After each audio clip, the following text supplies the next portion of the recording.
നടിയെ പീഡിപ്പിച്ച കേസിൽ എംഎൽഎയും നടനുമായ മുകേഷ് അറസ്റ്റിലായി. തീരദേശ പോലീസിന്റെ ആസ്ഥാന ഓഫീസിൽ എഐജി ജി പൂങ്കുഴലിയുടെ നേതൃത്വത്തിൽ 3 മണിക്കൂറിലേറെ ചോദ്യം ചെയ്തതിനു ശേഷമാണ് മുകേഷിന്റെ അറസ്റ്റ് രേഖപ്പെടുത്തിയത്.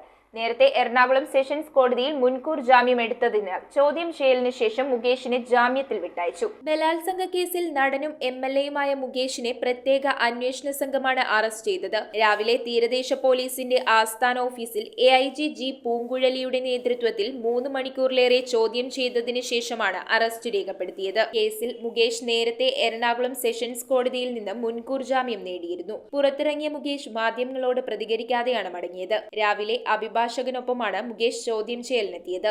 സിനിമയിൽ അവസരവും സിനിമാ സംഘടനയിൽ അംഗത്വവും വാഗ്ദാനം ചെയ്ത് ലൈംഗികാതിക്രമം നടത്തിയെന്ന നടിയുടെ പരാതിയിലാണ് ചോദ്യം ചെയ്യൽ. മരട് പോലീസാണ് കേസ് രജിസ്റ്റർ ചെയ്തത്. മരടിലെ വില്ലയിലെത്തിച്ച് ലൈംഗികമായി പീഡിപ്പിച്ചു, ഒറ്റപ്പാലത്തെ ഷൂട്ടിംഗ് സ്ഥലത്ത് കാറിൽ കൊണ്ടുപോയി പീഡിപ്പിക്കാൻ ശ്രമിച്ചു തുടങ്ങിയവയാണ് ആരോപണങ്ങൾ. പീഡനക്കുറ്റം, സ്ത്രീത്വത്തെ അപമാനിക്കൽ, ആക്രമിക്കണമെന്ന ഉദ്ദേശത്തോടെ അതിക്രമിച്ചു കടക്കൽ, സ്ത്രീത്വത്തെ അപമാനിക്കുന്ന ആംഗ്യം കാണിക്കൽ തുടങ്ങിയ വകുപ്പുകളാണ് മുകേഷിനെതിരെ ചുമത്തിയിട്ടുള്ളത്. 10 വർഷം വരെ തടവും പിഴയും ലഭിക്കാം. News desk metro 7.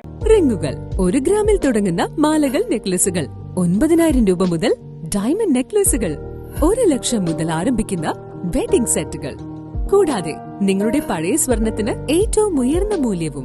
Maharaja gold and diamonds,